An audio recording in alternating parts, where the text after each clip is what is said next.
श्री श्री जुग पुरुषोत्तम श्री श्री ठाकुर अनुकूल चंद्रांकन लीला जहाँ सतनाम ग्रहण करी अगणित मनीषर विशृंखलित जीवन श्रृंखलार श्रीमंडित होईछि। असंख्य मनीष पाइछन्ति व्यथारे सांत्वना, विपदरे परित्राण, रोगरु आरोग्य, हताशरे आशा, भयरे भरोसा, दुर्बलतारे बल और साधनारे सिद्धि। सही अवर्णनीय परम प्रेमी मानव दरदी परम पुरुष यही विज्ञान जुगरे परम विस्मय होई आज जाए रही जाइछन्ति। तांकर स्वरूप बुझिबारे समस्त सत्संग जगत अबाक और निर्बाक। एपरी मनीष एही दुनिया आविर्भूत हुअन्ति जहाँकर प्रवृत्ति उपरे आधिपत्य सहजत। तांकु केन्द्र करी केते जे अलौकिक घटनार समावेश घटे तार इयता करा जाए ना। तथापि तांको जीवन एते सहज, एते सरल और एते निराडंबर जे प्रथम दर्शन में बुझा जाए ना जे से कि अपरिमेय शक्तिर अधिकारी। तांकर सबु किछि ही जेपरि सृष्टिर एक अपार विस्मय।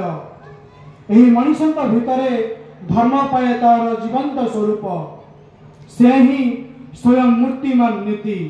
तांकर समस्त अलौकिकत्वर महाशक्ति को अंतराल रे ढंकी रखी साधारण मनीषर हाथ धरी आगे देवारे तांकर अक्लांत प्रचेष्टा और अपरिसीम धैर्य। तांकरी वाणी विपाक पथे हाथ धरी जे चलिबा कायदा शिखाई दिए। तांकु ही जानी था गुरु बोली तांकु पाइले नाही रे भय। तांकर ज्ञानर आलोकरे सेदिन केते मनीष ज्ञान चक्षु उन्मीलित हेला। वैज्ञानिक आसी तांको पाखरु विज्ञानर नूतन तथ्य पाइले। दार्शनिक तांको संस्पर्श रे आसी दर्शनर दर्शन पाइले। शिक्षाविद आसी जानिले शिक्षार मूल तत्व। समाजसेवी आसी जानिले सेवार प्रकृत अर्थ। तांको प्राणर स्पर्श रे केते प्राण संजीवित हेला, केते रुग्ण स्वास्थ्य फेरी पाइले, केते अशांत मन शांत हेला, केते माँ संतान पाइले, केते स्त्री स्वामी फेरी पाइले। ताहा आज भी लोक चक्षुर अंतराल रे रही गला। जनसाधारण आबाल वृद्ध वनिता नामर नवीन उन्मोदन रे आत्मवर होई भगवान भगवान बोली छुटी धिले से दिन।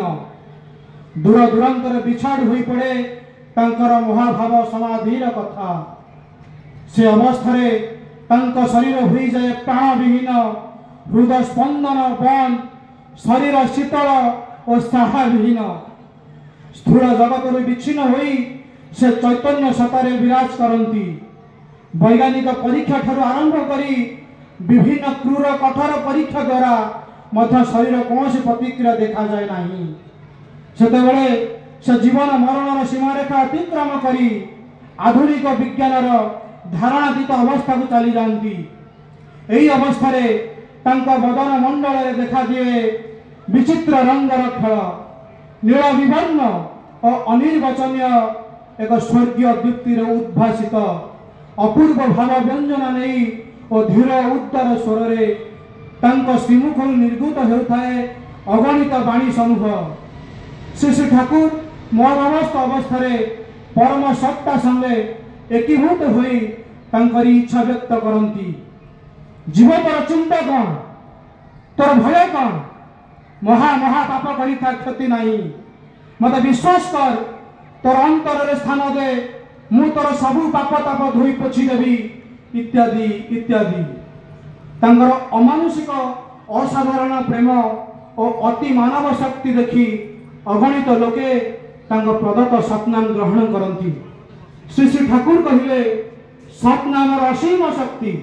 इष्टक प्रति अच्युत निष्ठा परायण होई नाम कले असाध्य साधन करा जाए। यही सतनाम द्वारा जेपरि आध्यात्मिक उन्नति और आत्मर उन्नयन अति सुंदर और अति सहज हुए, सही परि संसार जीवनर दुख कष्ट जंत्रणा विपद आपद रोग जंत्रणा आदि मध्य शीघ्र अपसरी जाए। सही समय सतनामर प्रचार व्यापक भाव देश विदेश को व्यापार लगी।